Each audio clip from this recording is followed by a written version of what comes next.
and also the Lord of many happy new beginnings. So we begin with the Ganesh Vandana, and we have the artists from the Bureau of Outreach Communication, Song and Drama Division of the Ministry of Information and Broadcasting helping us commune with the Almighty.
Ladies and gentlemen, infuse so much of energy in the air.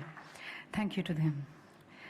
And may I now request the COP14 President, the Honorable Minister of Environment, Forest and Climate Change, Government of India, Shri Prakash Javadekar ji, who as the Minister of Environment is championing India's environment strategy in all the three Rio Convention and thus linking land, climate and biodiversity to translate our Honorable Prime Minister's agenda of doubling the farmers' income by 2022 and India achieving its sustainable development goals and its indices.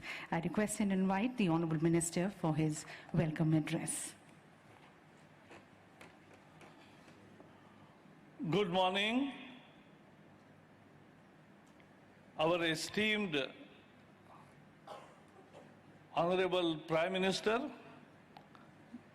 of the world's largest democracy and who has been re-elected with a massive mandate, Mr. Narendra Modi ji. Prime Minister of St. Vincent, Ralph Gonsalves, my Minister of State colleague, Babul Supriyo, Deputy Secretary General, Amina Mohammed, UNCCD Executive Secretary, Igram Chow, our Secretary of the Environment Ministry, Mr. C.K. Mishra, ministers here who have come from world over, and delegates. I welcome you all in this beautiful city of Greater Noida, which is part of India's largest state, Uttar Pradesh, and which is part of National Capital Region also. So you are in both cities of Delhi and Greater Noida. And I welcome you all, and now for last 1 week, many delegates are here, and I hope that everything is well and you must be enjoying the whole ambience of this conference. This UNCCD COP14 is unique event. It's huge. More than 200 countries, 100 ministers, and more than 8,000 participants. It's all-time record for any COP. And so this is the basis of very exciting discussions which we are going through, and I'm very sure that you will definitely participate more in coming days.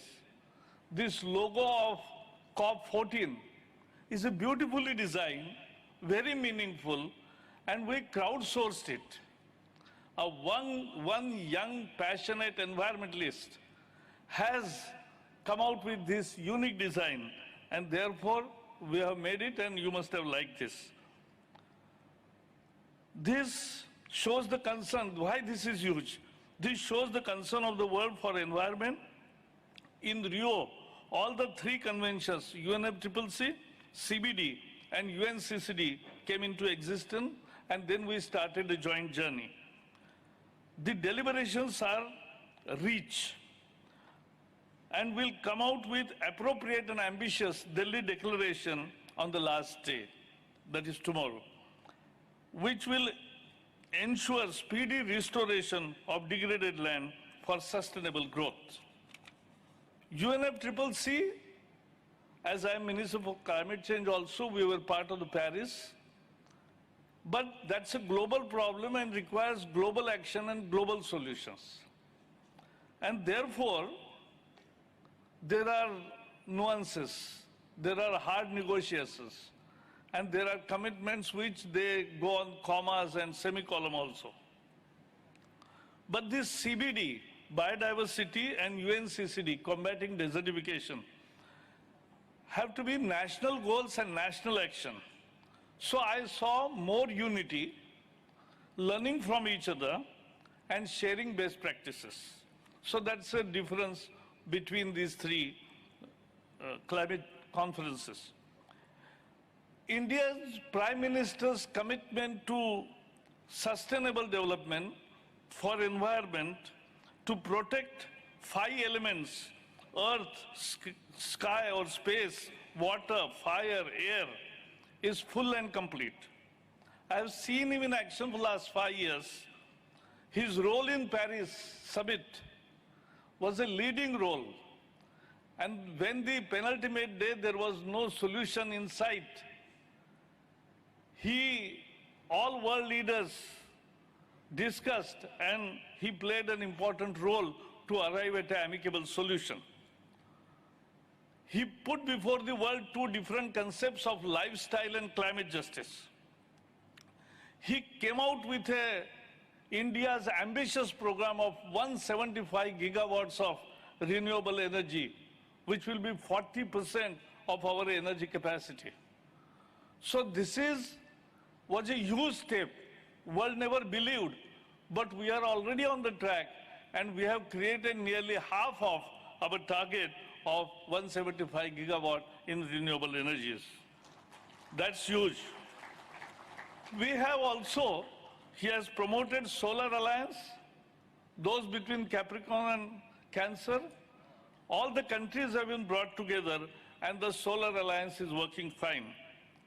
We have this time, no country has done this, But we have levied a tax on coal production at the rate of $6. Many countries in the world say, oh, it is impossible. I said in India it is not impossible. We have 36 parties in parliament, and still this was unanimously done because our Prime Minister is a decisive leader, and the money so generated we are using for climate actions. We have promoted e-vehicles by offering various taxation concessions. We have also, he has now in this Modi's government's 2.0, which has started 3 months ago, has established a water resources ministry, and this has to brought water. He has, when he was chief minister, he has brought water of Narmada river to the past land of Kutch, and now that is land restored. It's an actual combating desertification. And in desert, it's not only dates. In Kutch desert, we are having mangoes and dragon fruit also successfully exported throughout the world.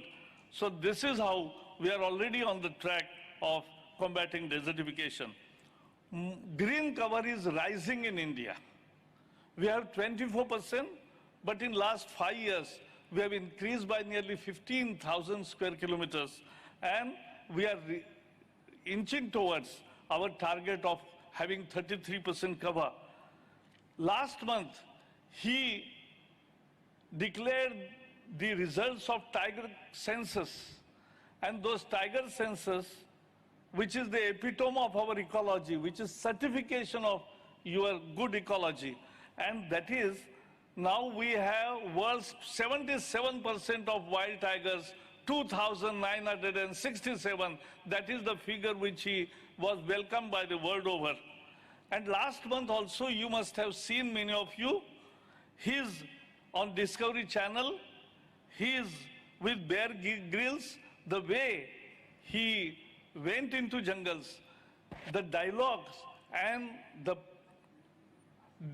all the efforts were to reinforce his basic commitment to the environment, cause of environment. Lastly, I'll only say that next 2 years, India is the COP presidency, and we will work with all of you. I can assure that we will, if human actions have done damage to the world environment, now positive human actions will make a difference and will give a better earth for the future generation. Thank you and welcome again. Thank you, Honourable Minister, sir, for highlighting the various initiatives which India is taking under the leadership of Honourable Prime Minister Modi towards ensuring a growth which is resource-oriented, environmentally sustainable and equitable, taking care of our flora and fauna. And our next speaker, ladies and gentlemen, is a man of a vision and determination who has almost more than 40 years of extensive experience towards environmental governance and also the management of natural resources and sustainable development. In fact, he advanced the recalibration of the United Nations Integrated Strategy for the Sahel as a special advisor to the Secretary General for Sahel. He also served as the Assistant Secretary General and the Deputy Executive Director of the United Nations Environment Programme, where he was instrumental in shaping the organization's strategic vision and the mandate. The personality in expression, ladies and gentlemen, is Excellency Mr. Ibrahim Theo, the Executive Secretary of unccd, whom I now request to kindly address this august gathering. He, ladies and gentlemen, is going to be speaking in French and English, so you can use your headsets. Thank you.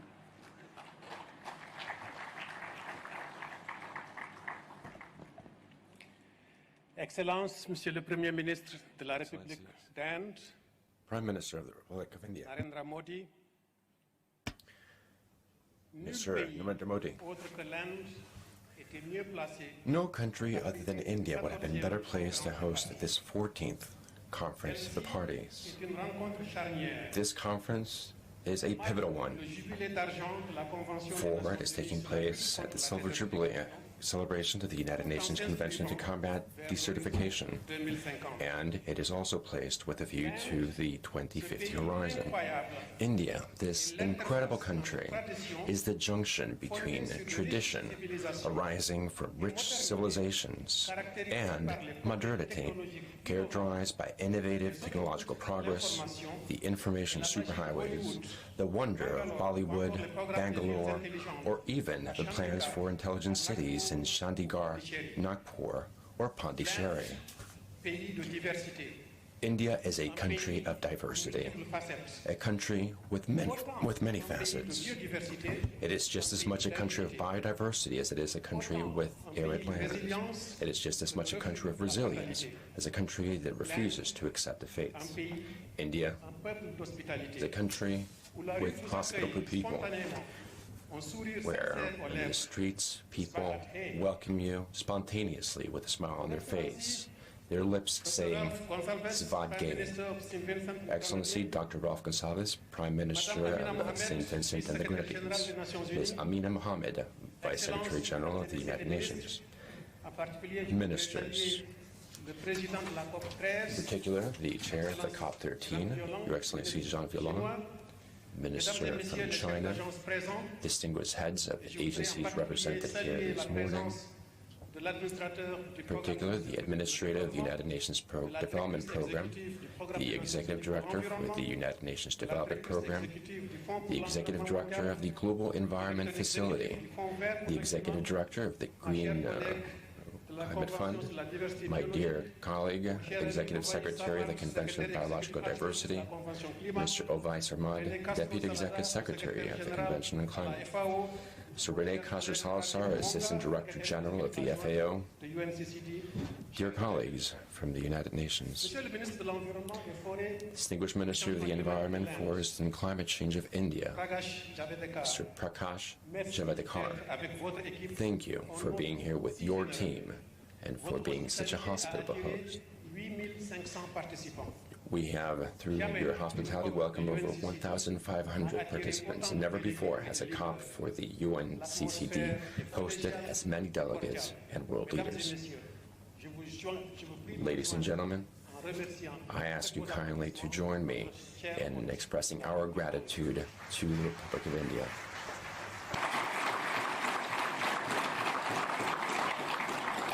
Excellencies, ladies and gentlemen, the UNCCD staff in Bonn recently celebrated the arrival of the newest member of the Secretariat's family.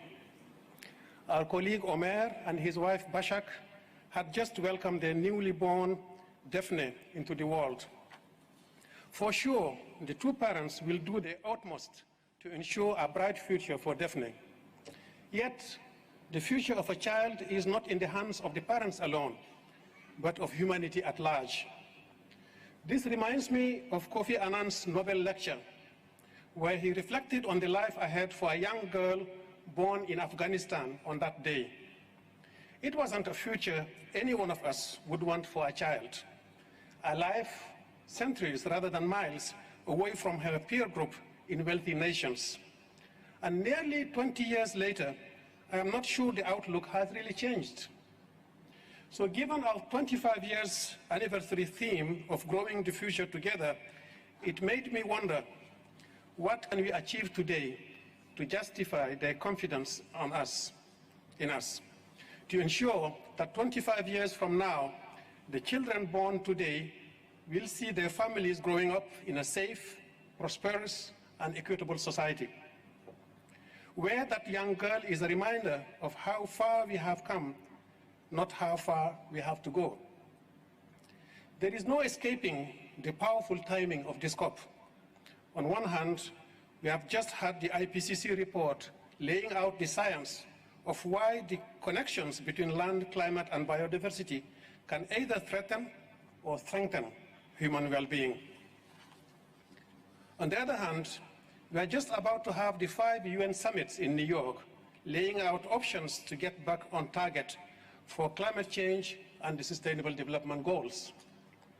So the agreements we reach here about how to restore, protect, and manage our land on a massive scale and how to trigger a seismic shift in private sector partnerships to make it happen can immediately help ramp up the ambition of action plans for everyone involved.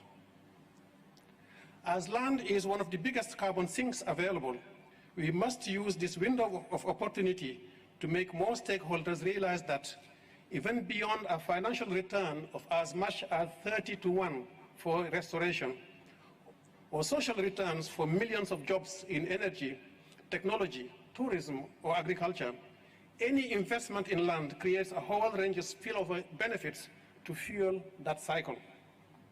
For example, restoring 350 million hectares of degraded land by 2030 could generate up to $9 trillion in ecosystem services and sequester up to 26 gigatons of greenhouse gases. Nice numbers, but what do they actually mean for people around the world? For herders and on the rangelands of Jordan and Egypt, they mean reinstating traditional land management that stabilizes incomes and reduces conflicts. For tea growers in Vietnam, China, India, and Sri Lanka, they mean using natural fertilization and pest control to transform their plantations from red stumps to robust yields. For rice farmers in Madagascar, they mean swapping slash and burn monoculture for a basket of techniques that could see their crops diversify and grow by 40%. And for ranchers in the tropical Andes, they mean using pasture rotation, biogas, and water systems to improve the health of the meadows, the biodiversity, and the cattle, even doubling their milk production. What's more, all these projects have three things in common. First, women are equally involved in the decisions, implementation, and benefits, whether that's through greater financial security, stronger land rights, new skills, or simply not having to work for hours to get water. Second, those examples are all projects of the Global Environmental Facility that are being delivered through partnerships with governments, NGOs, scientists, local communities, and our sister agencies across the United Nations. And third, leveraging that inclusive and collaborative approach will see both the reach and the pace of change scaled up dramatically, especially if we can align them with some of the ambitious cooperation programs already taking root, such as the Initiative 2020 in Latin America and the Caribbean, the Great Green Wall of Africa, or the Green Belts of China and India, to name just a few. Ladies and gentlemen, combining our land with those three little concepts of equality, partnerships, and scale could take us a very long way towards our common goals. Just a year into this century, Kofi Annan's remarks acknowledged that we were already violently disabused of any hopes that progress towards global peace and prosperity is inevitable. When he asked us to confront it, we nodded, applauded, and carried on as before. So by the time that young girl he spoke of reached her teens, we had degraded over a fifth of our land.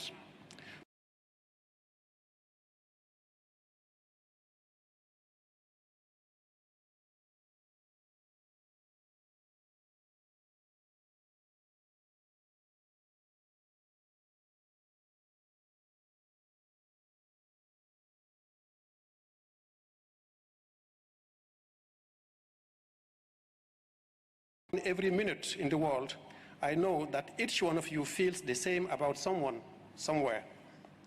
That we all want to see them growing together in a world where every child has an equal chance, and that every investment in land will unlock opportunities to bring that world closer to reality. Which is why I also know we will ensure this COP makes global peace and prosperity more achievable, if not yet inevitable. Perhaps making it inevitable can be our challenge for next time. Bahut Denavad. Thank you very much.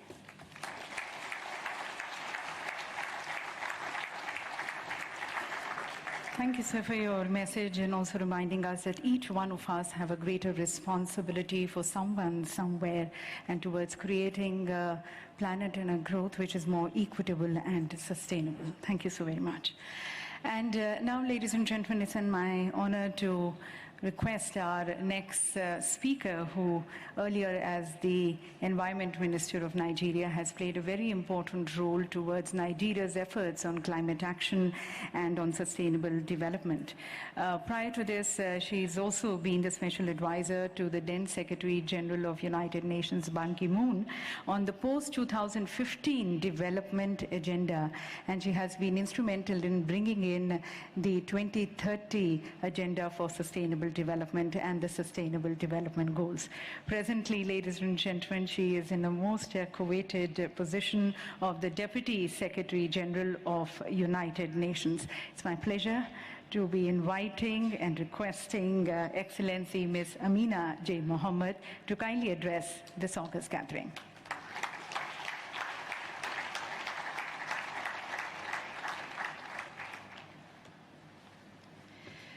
Your Excellency Prime Minister Narendra Modi, Your Excellency Prime Minister Ralph Gonsalves, Excellencies, colleagues, friends, ladies and gentlemen, and special recognition to the young people who would be watching or who are in the audience. My deep appreciation to the Government of India for hosting this conference, and in particular to Prime Minister Modi for his vision and his leadership. To the Executive Secretary, my brother Ibrahim Tio, for the opportunity to highlight the unprecedented expectations on your work here.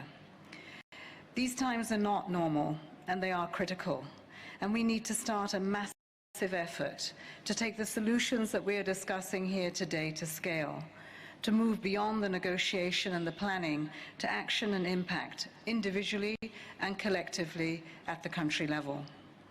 We've already used a third of our time frame to deliver on the 2030 agenda, and we've just 2 weeks to galvanize the urgent action ahead of the summits in New York. And we have the 3 inextricably linked Rio Conventions on land, biodiversity, and climate, which were created to trigger that action, but are still not reaching their full potential. The latest scientific data shows that the massive effort is painfully overdue. A quarter of our greenhouse gas emissions come from land degradation. 1 million species face extinction, threatening ecosystems that provide everything that we eat, we drink, and we breathe. And the lives of half of our people on this planet are affected by desertification, land degradation, and drought. What's worse is that the unhealthier our land becomes, the more dangerous the implications will be for all of us. So we can't really afford to ignore that the loss of land and ecosystem services shrinks GDP by 10% a year, nor can we ignore the increases of the likelihood of violent conflict or forced migration that affects mostly our women and our children. And those risks, with millions of people already feeling the effect, are spreading across the planet. From the dip in Germany's industrial output because drought hit the Rhine shipping last year, to the soil loss costing the United States up to $44 billion every year, from the forest fires of the Arctic or the Amazon, to the sandstorms and the droughts in the Middle East or the Sahel, and from the small island states and coastal communities that are fraying around the edges, to the Himalayan communities where women and girls spend more time collecting firewood than they did when this convention was born. Right across the planet, when the land suffers, so too do the people. Yet if we act with a sense of urgency and ambition, that the same land holds a credible number of solutions that we are all looking for. Solutions that will let people thrive, not just survive. And I believe everyone in this room and beyond is committed to that. To my mind, we can do 3 things to step up the ambition, speeds, and results of our action. First, let's try to move out of our silos, our individuality, that constrain us, and our ambition. Cooperation and action that delivers multiple benefits must be a priority for all of us. For example, we know that 820 million people are still going hungry, and that crop yields are dropping as demand for food is set to increase by 50% in the coming decades. Restoring 150 million hectares of farmland could feed 200 million more people every year. At the same time, it would provide greater resilience and over 30 billion a year in increased income for small stakeholders, and sink an additional 2 gigatons of carbon dioxide a year. Second, let's deploy and invest our resources wisely. A few days ago, the UN Global Compact and the Italian energy company Enel announced the first general purpose bond linked to the SDGs. It raised $1.5 billion. That means it was 3 times oversubscribed. It certainly signals a strong demand, and we should encourage more companies to follow suit. It is all great news until you realize that land degradation is costing us trillions of dollars every year and adding to the very emission problem the bond is trying to solve. We must make the investments in this land degradation, particularly in our low-income countries, to stop the preventable losses. If we restore the land, we put our investments into nature-based solutions that we know will work, that deliver for UNCCD, but also for the nationally determined contributions under the UNFCCC, and let nature and biodiversity flourish. The third, build more innovative partnerships to scale up the impact of individual and collective action. Look at the tea growers the Executive Secretary just mentioned. They are expanding restoration techniques. In India, over 500,000 tea workers are working with Trustia to transform their farms and their futures. In turn, Trustia is working with the GEF, UN Environment, and the Rainforest Alliance to scale up impact across 4 countries and improve consumer choices around the world. While land restoration and increased yields are contributing to national commitments on poverty, biodiversity, and climate change, it's exactly the kind of homegrown, joined-up thinking that has allowed our host country to be one of the world's fastest-growing economies and still slash poverty by over 40%. It's a very concrete demonstration of why, if you act, you don't have to choose between social, economic, and environmental progress. In each of our communities and each of our countries, we can and we must have all of them in an integrated response to the challenges that we face today. And that's why I'm delighted that this COP is urging each party and each stakeholder to take bolder action on a much bigger scale. But it also aligns so closely with those 3 drivers to break down the silos, to invest wisely in sustainable management of resources and land restoration, and is building up the partnerships that will accelerate the urgency of the change that we need. Excellencies, ladies and gentlemen, we no longer have the luxury of spending the next 10 years debating the targets. We have 2 weeks to move our common agenda in the right direction to bend the curve on a planet of less than 2 degrees towards action and impact. We can start with one opportunity, one child, Daphne, one woman, one man, one tea farmer, one business, one land restoration project. Then we scale it up, speed it up, join it up. It is in these critical times that our individual and collective responsibilities will be needed now, even more than they ever have been. It's a massive effort, but together we can lift and achieve the aspirations of the climate agenda. I thank you.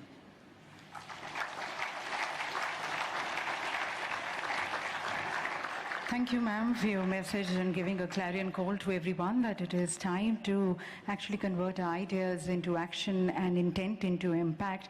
And even small steps are going to be making a huge difference. We need to come together, collaborate, and build partnerships.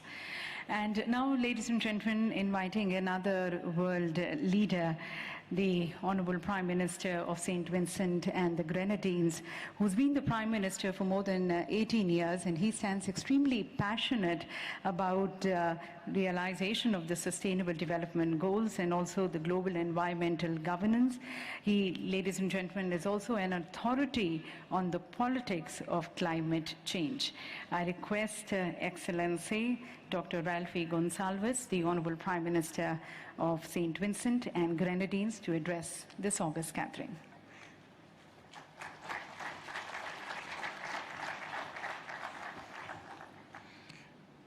Madam Chairperson, my dear friend,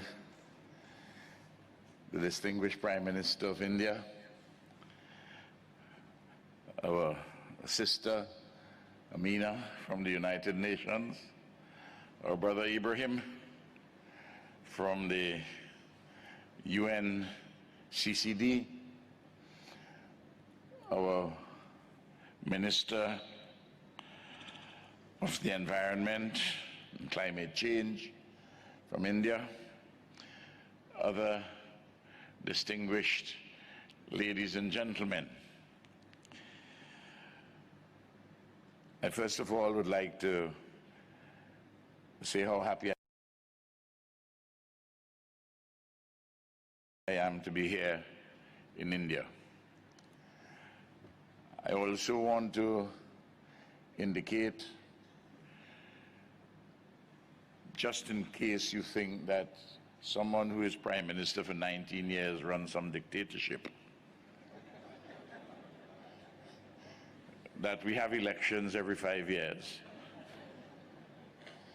And I've just been winning them.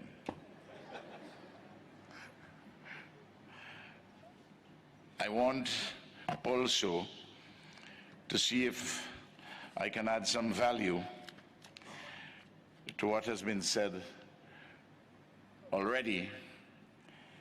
And accordingly, I want to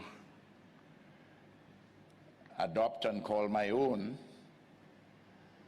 the speeches which have all been made here this morning. Very informative, very interesting, and very forward-looking speeches. And since I adopt all the speeches and call them my own, I should simply sit down. But I've come all the way from the Caribbean, so you expect me to say something a little more. Desertification has been authoritatively identified as the greatest environmental challenge of our time. And climate change is making it far worse. Both climatic variations and human activities have caused, engendered, or facilitated land degradation in arid, semi-arid, and dry subhumid areas, which in turn have resulted in extraordinary misery, human suffering, and extreme poverty. The veritable two horsemen of the apocalypse, land degradation and climate change, undoubtedly pose an existential threat to humanity, civilized life and living. The science in these respects definitively and unanswerably details the contours and more of this existential threat and its potentially dire consequences. Yet, the collective responses of nation states globally have not measured up adequately or sufficiently to the enormous tasks at hand so as to obviate disaster. Accordingly, this Conference of Parties, COP14, convened under the aegis of the United Nations Convention to Combat Desertification, is a seminal staging post in humanity's quest for a better and sustainable condition of our lives, living, and production. I want to thank the Executive Secretary of UNCDD, my friend Ibrahim, for inviting me here, and who is doing a fantastic job. And we owe him a tremendous debt of gratitude. India, glorious India, the home of a magnificent civilization of nobility, legitimacy, and authenticity, which strives for a better world for all humanity, and which now hosts this gathering of the convention's participants, provides the context, the backdrop, and wise leadership to frame COP14 as path-breaking, as epoch-making, in the arresting of land degradation, the sequestration of carbon, the rollback of global warming and the slowdown and reversal of the ravages of anthropogenic climate change, in accord with at least the internationally agreed goals and targets. If we have come to India just to do the usual talking, I think we would have been not making the best use of our time. We heard the tremendous work which is being done in India by the government of Prime Minister Modi in relation to the issues under consideration at this conference. That we, each of us, individually and collectively, must resolve ahead of UNGA and all the assessments which will take in place. We must resolve to make this COP14 path-breaking and epoch-making. Each of us, we must reflect and come to that conclusion. And even if you have governments and organizations which are not as enthused as you may be, please be patient and be calm with them, but nevertheless prod them with urgency, because these times are perilous. The presence of our dear friend, the distinguished Prime Minister Modi, fortifies our hope that our future will not be desecrated, that our present will not become enveloped in a debilitating learned helplessness, inertia, and stasis. It is remarkable that India, the largest democracy in the world, works hand in hand with St. Vincent and the Grenadines, which is one of the smallest democracies in the world, and where some countries are inclined towards nativism and unilateralism, India reaches out. And in addition to what it is doing internally, it is making an important difference globally. And I want to thank Prime Minister Modi for his remarkable work in both respects.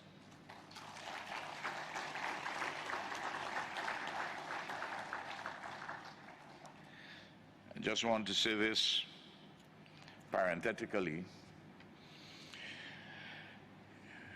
You're probably aware that St. Vincent and the Grenadines has become the smallest country ever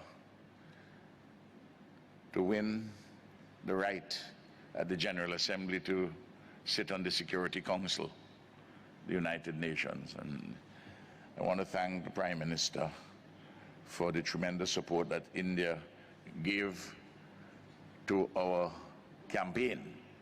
And we will begin sitting from January the 1st next year until the end of 2021. And we intend to use our position on the Security Council to address the security consequences of climate change and land degradation.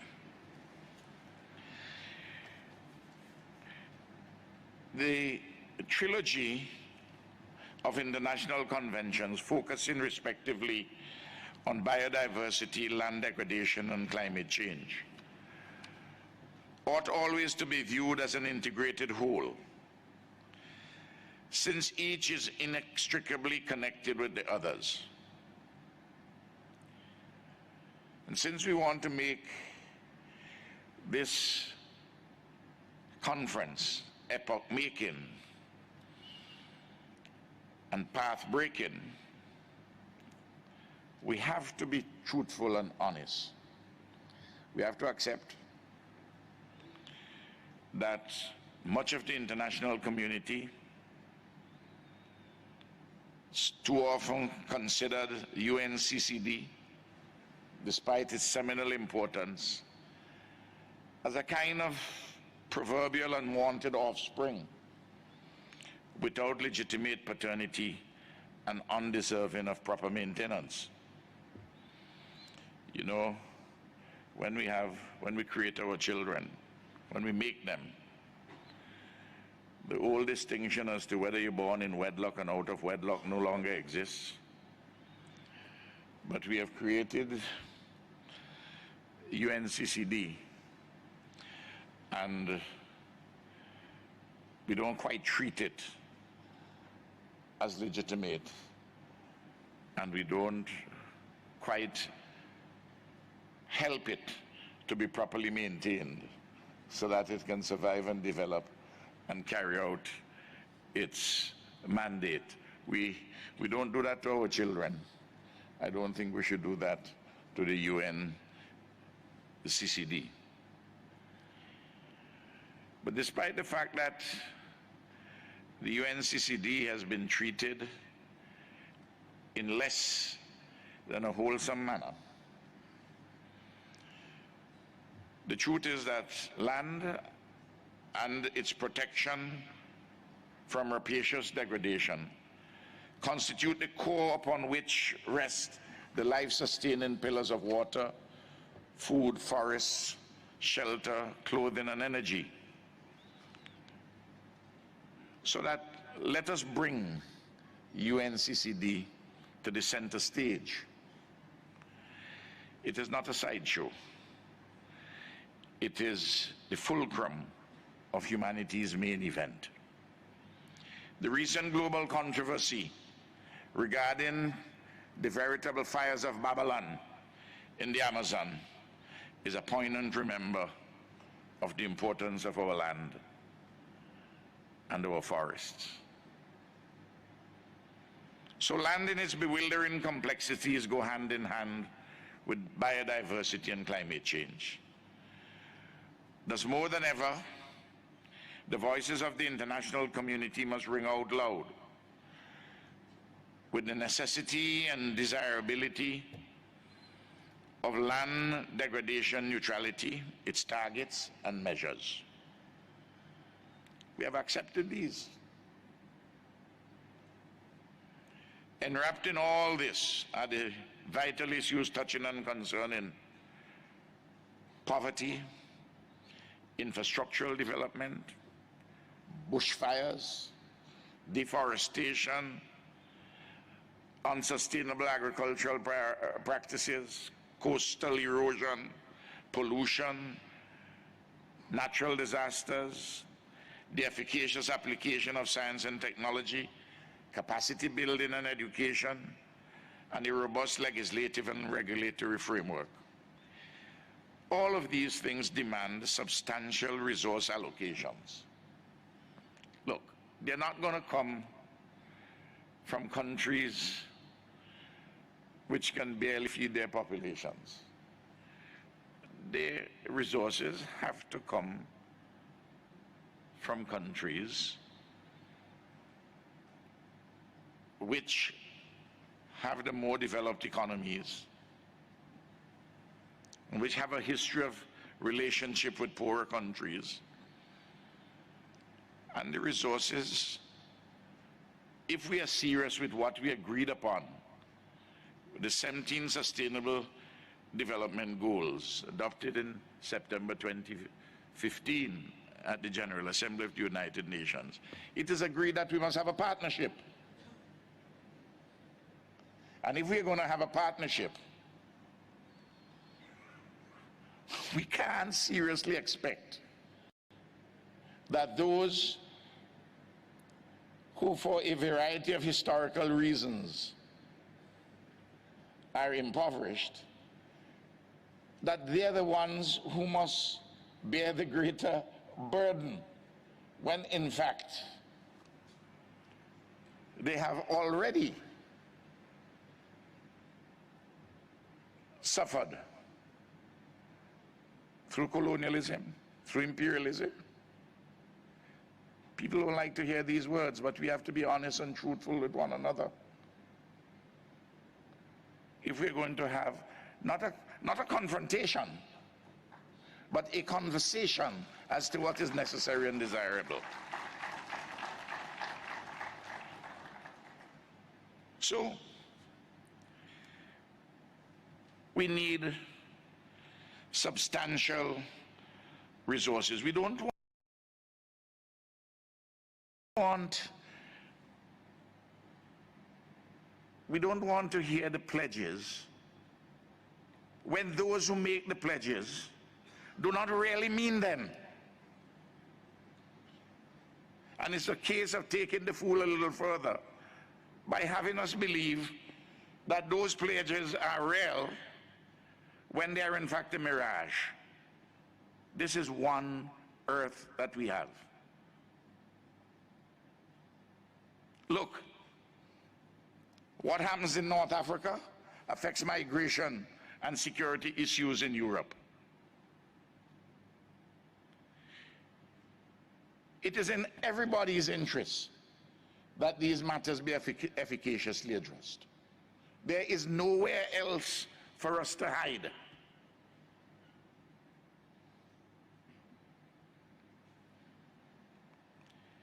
Of course, in this partnership, it is also a responsibility in the less developed countries to mainstream land and land development into the overall development, sustainable development processes, so that we don't get a free pass. We have our own obligations and our own responsibilities. It is an often mistakenly held belief, in fact a serious misconception, that the UNCCD has little or nothing to do with small island developing states, because deserts are the province of continental Africa and Asia, but not of the islands, for example, in the Caribbean and the Pacific. The truth is that land degradation and drought affect all and sundry places. We have heard the examples given by Amina. We have heard them by Ibrahim. We have heard from the minister, the distinguished minister from India. Look, Haiti is part of a Caribbean island, and it is a proverbial poster child for historic land degradation, which has led to much impoverishment of an extraordinary nation, the land of the heroic black Jacobins. But you know, many persons say that Haiti,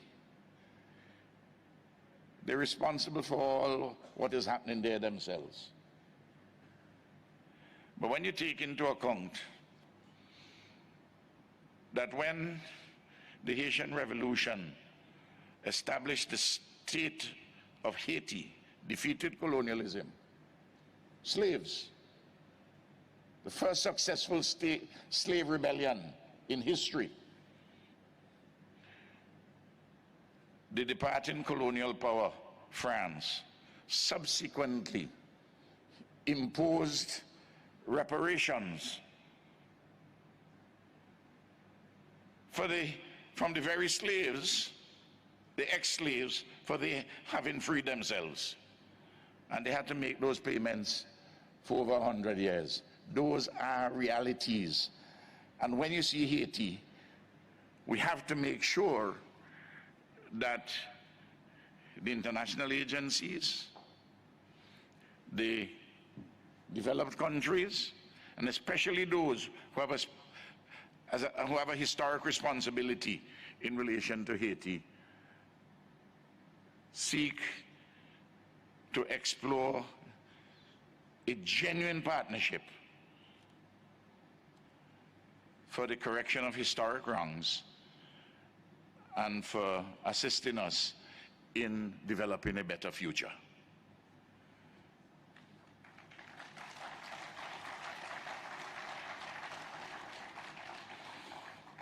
Additional to the host of factors, natural and man-made, which have historically degraded the land in the Caribbean islands, there is currently the challenge of the annual appearance in our seas and on our beaches of the sargassum seaweed, which threatens to despoil our lands and suffocate our tourism. This threat demands the urgent attention of UNCDD and its Secretariat.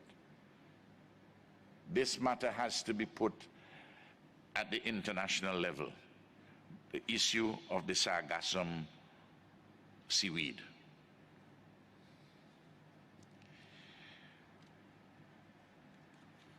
Much of the land degradation in small island developing states is directly related to and caused by climate change.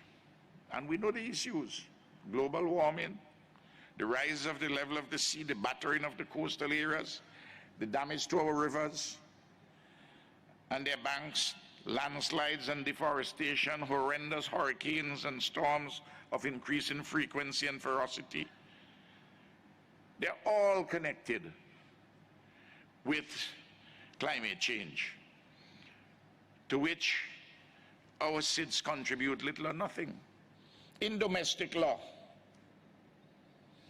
if you have a nuisance which comes from your land onto my land, and it could be a nuisance by noise, by water, it could be any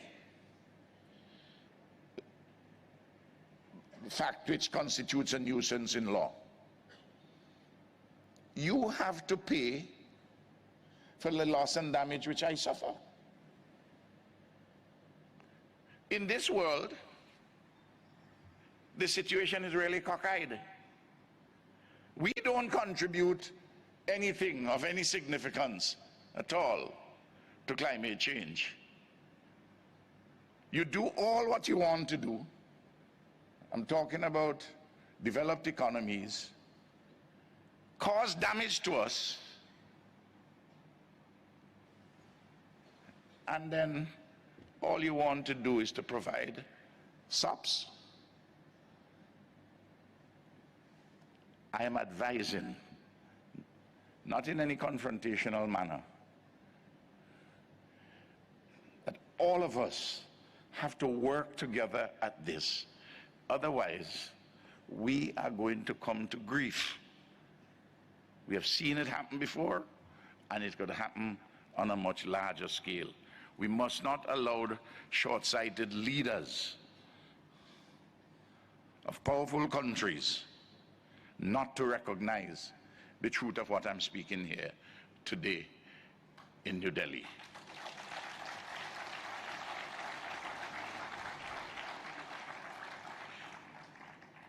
Two years ago, hurricanes and storms lashed Dominica and Barbuda, Puerto Rico, the Virgin Islands, St. Martin's, and Anguilla. This year, there is a destruction and tremendous loss of lives on two islands in the archipelagic state of the Commonwealth of the Bahamas. Immediate support is required urgently to the people of the Bahamas for relief, recovery, and reconstruction. I want this message to ring out loudly at COP14. A lot of people are dead, and these two islands have to start from scratch. We in CARICOM are actively in solidarity with the Bahamas, but without substantial extra regional support, the people of the Bahamas are going to take a long, long time to recover.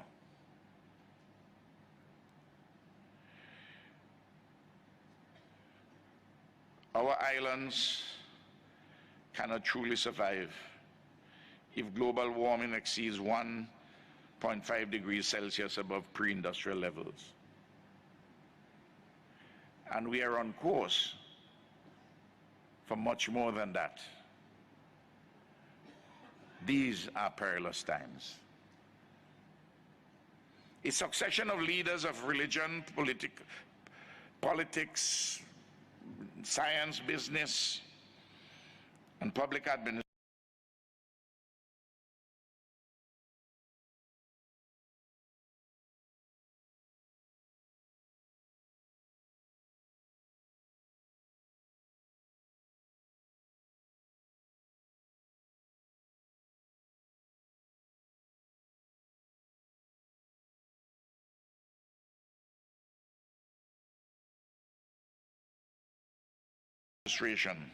have wisely advised over the recent decades, particularly since the Rio Summit of 1992, that the unsustainable extraction of resources from our lands and seas by a rapacious economic system hell-bent on private accumulation and profit, without regard for humanity as a whole, cannot continue.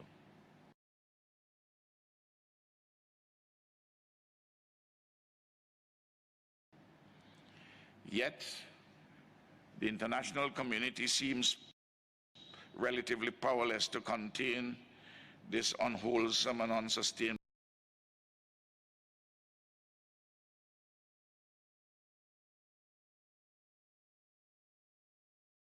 extraction of resources. Look, we got to be serious. We just can't take the pious statements anymore. Meaningful corrective action is required. You know it and I know it. For humanity's survival and sustainable development. I don't believe for 1 minute when I hear people tell me that this or that leader of a big country or this or that big country, that they don't understand the science of climate change. I don't believe it for 1 moment. They know.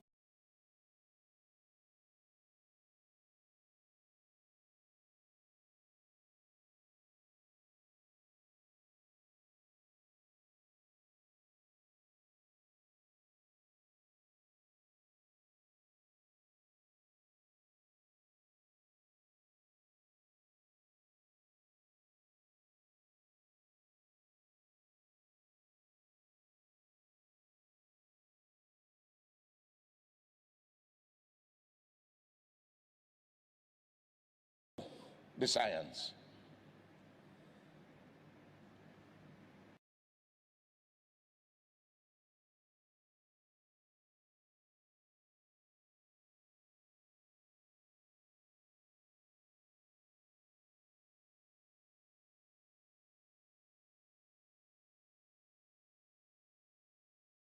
Economic impact. The aging of the world's population.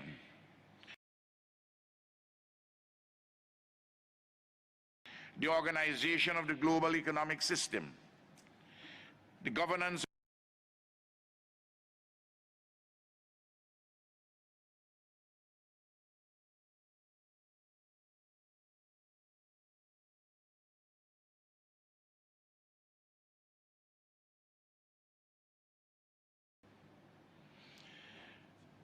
the issues before us today, I reiterate, have assumed unusual and unprecedented seriousness. Today, I reiterate, and they have assumed unusual and unprecedented seriousness, and they are thus urgent. They're existential to our lives, our living and production. And despite the awesome nature of the challenges,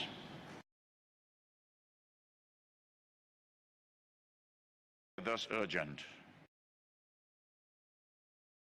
Therefore, optimism, clear thinking, and concerted action.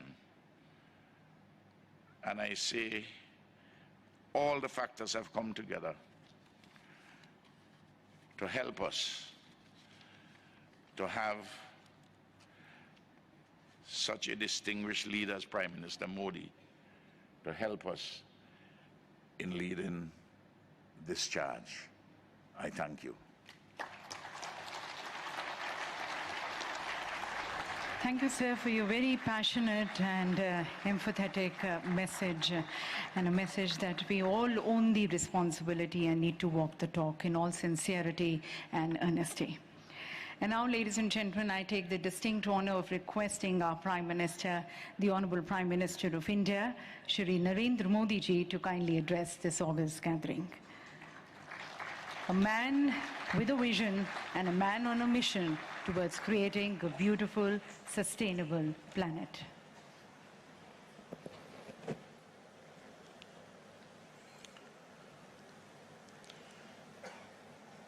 My friend Prime Minister Rav Gonsalves,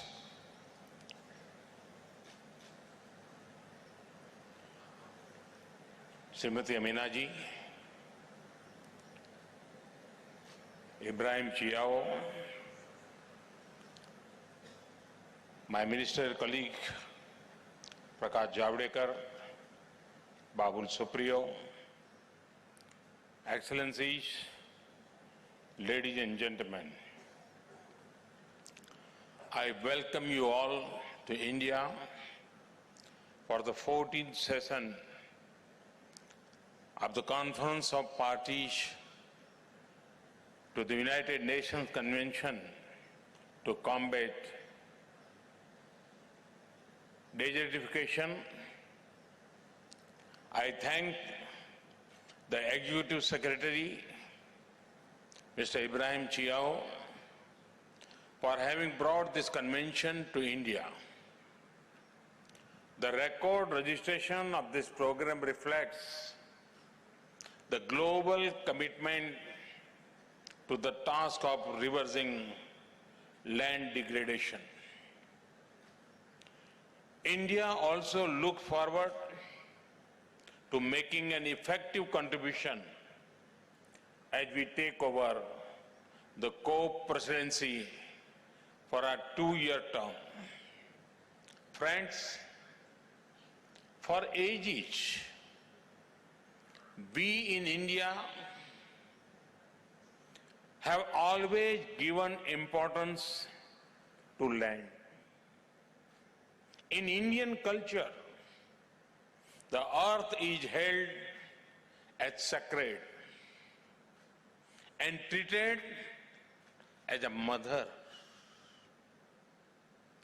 While getting up in morning,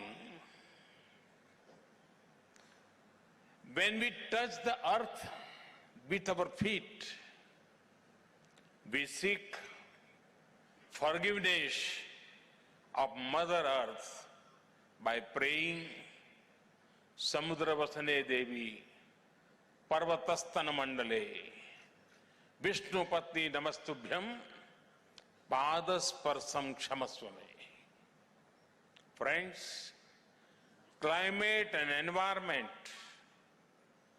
impact both biodiversity and land. It is widely accepted that the world is facing the negative impact of climate change.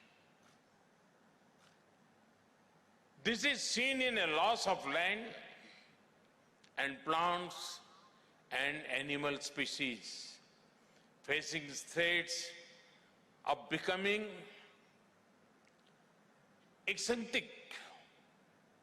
Climate change is also leading to land degradation of various kinds, be it due to rise in sea levels and wave action, erratic rainfall and storms, and sandstorms cause by hot temperatures.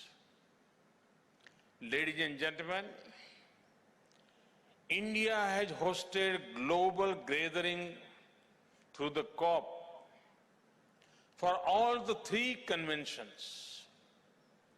This reflects our commitment to addressing all the three main concerns of the Rio Convention. Going forward, India would be happy to propose initiatives for greater South-South cooperation in addressing the issue of climate change, biodiversity, and land degradation. Friends, you will be shocked to know that desertification affects over 2/3 of the countries of the world. This makes a compelling case for action on land front. Combine this with the water crisis facing the world. Because when we address degraded lands, we also address water scarcity. Augmenting water supply, enhancing water recharge, slowing down water runoff, and retaining moisture in the soil are all parts of a holistic land and water strategy.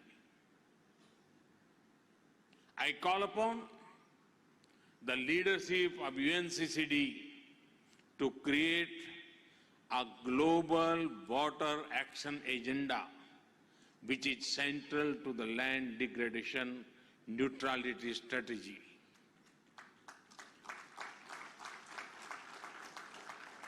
Friends, restoring the health of land is critical for sustainable development. Today, I reminded of India's NDCs that were submitted at the Paris COP at the UNFCCC. It highlighted India's deep cultural roots of maintaining a healthy balance between land, water, air, trees, and all living beings. Friends, it would make you happy that India has been able to increase its tree cover.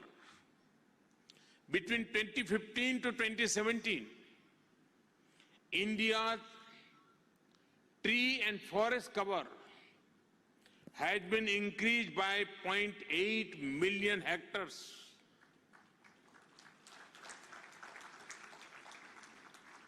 In India, any diversion of forest land for development purposes has to be compensated by making an equivalent land mass available for afforestation.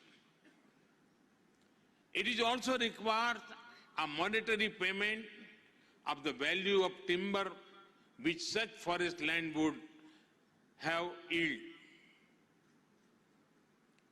I am happy to share that only last week, funds amounting to nearly $6 billion means 40 to 50,000 crore rupees have been released to the provincial governments in lieu of such diversion for development of forest lands.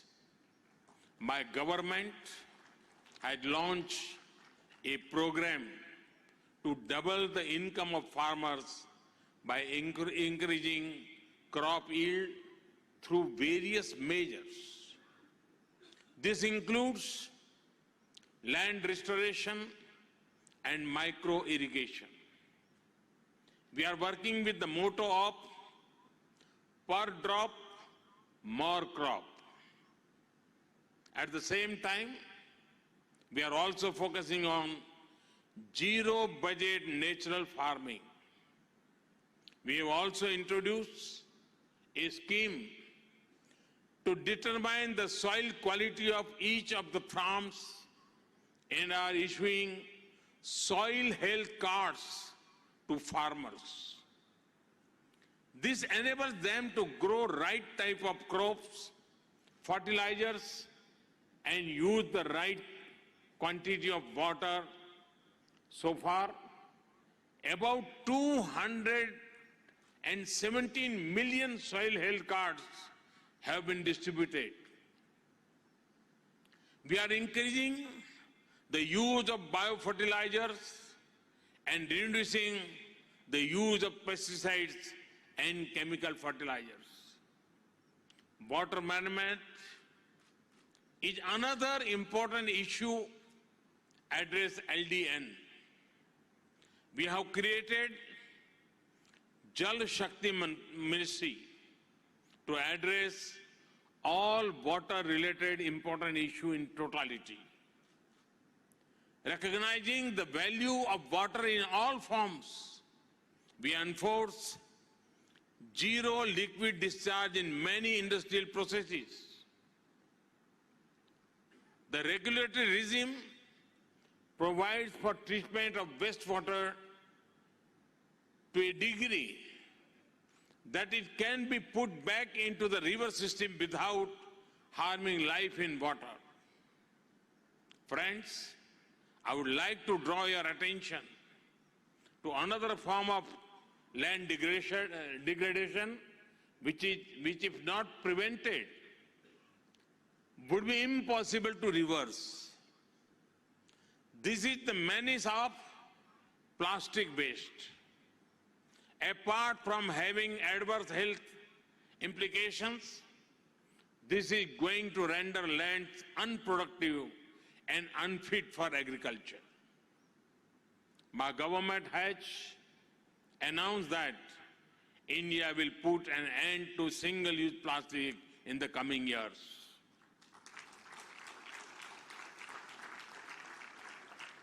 We are committed to development of environment-friendly substitutes and also an efficient plastic collection and disposal method. I believe the time has come for even the world to say goodbye to single-use plastic. Friends, human empowerment is closely linked to the state of the environment. Be it harnessing water resources or reducing usage of single-use plastic, the way ahead is behavioral change. It is only when all sections of society decide to achieve something we can see the desired results. We may introduce any number of frameworks, but real change will be powered by teamwork on the ground. India saw this in the case of the Swachh Bharat mission. People from all walks of life took part and ensured sanitation coverage was up from 38% in 2014 to 99% today. I am seeing the same spirit when it comes to ensuring the end of single-use plastic. Youngsters in particular are most supportive and are taking the lead to bring positive change. The media is also playing a very valuable role. Friends, I would like to make further commitment to the global land agenda. I also offer India's support to those countries who may like to understand and adopt some of the LDN strategies that have succeeded in India.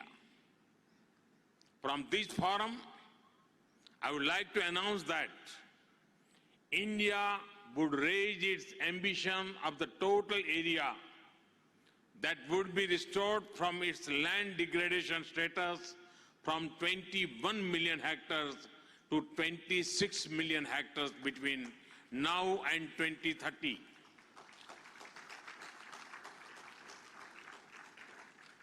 This will support India's large commitment to achieve an additional carbon sink between 2.5 billion metric tons to 3 billion metric tons through tree cover.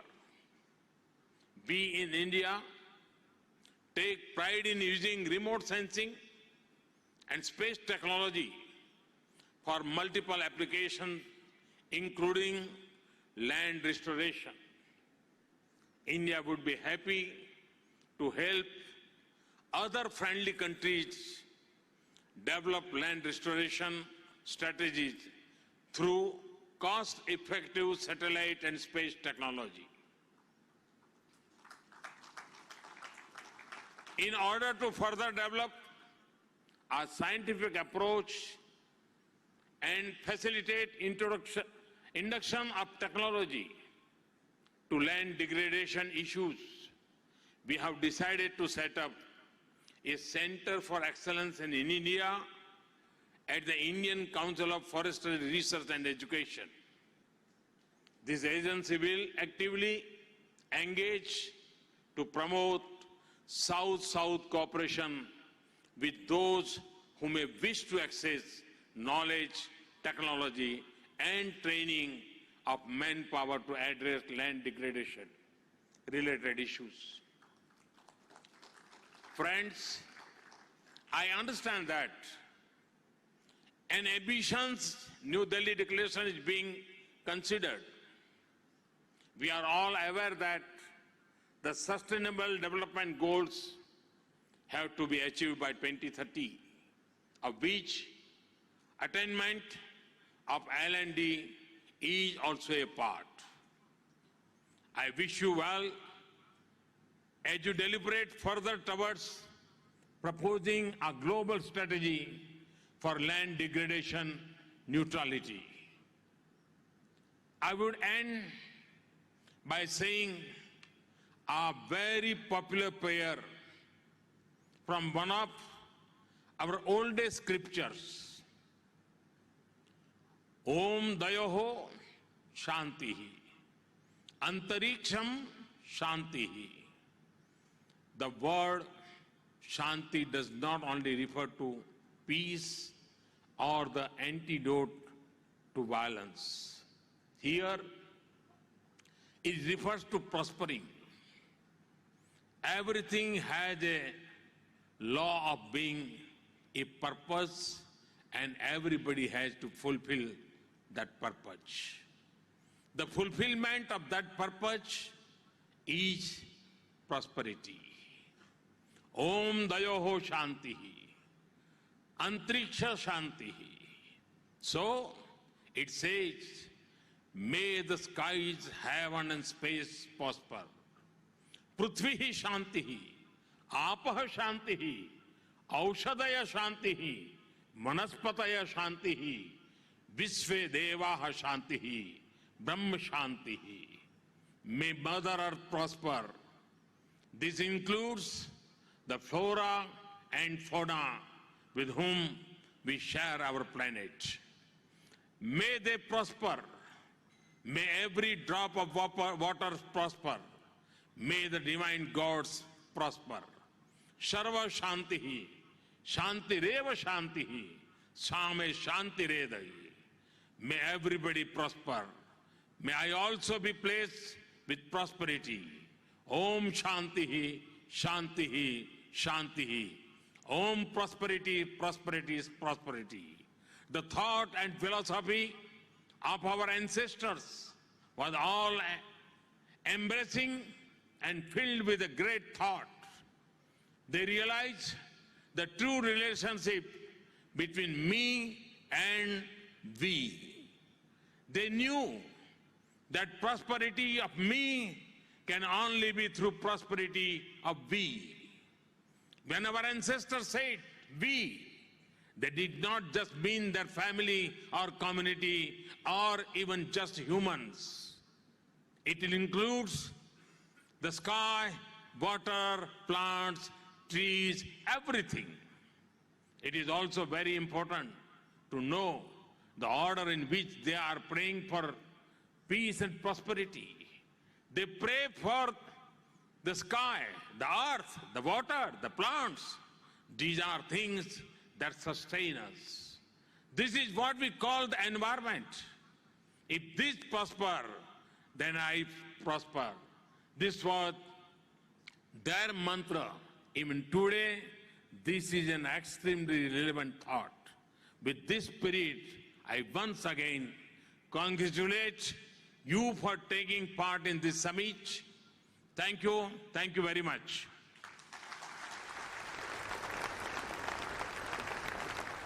Thank you, Honorable Prime Minister, sir, for your very beautiful thoughts and message wishing the prosperity of all individuals, of all life on earth. Thank you, Honorable Prime Minister, for guiding us. Thank you very much for your very inspiring and motivating message. Ladies and gentlemen, we once again thank the Honorable Prime Minister for, in fact, dignifying and magnifying this event with his gracious presence and his message. Thanking once again to all the distinguished dignitaries here on the dais.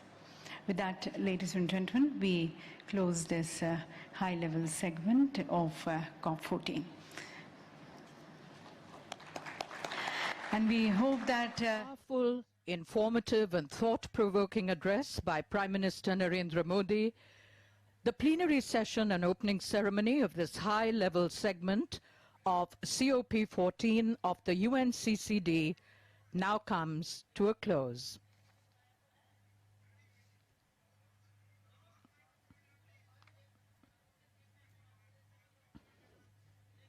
The Prime Minister, interacting with everyone,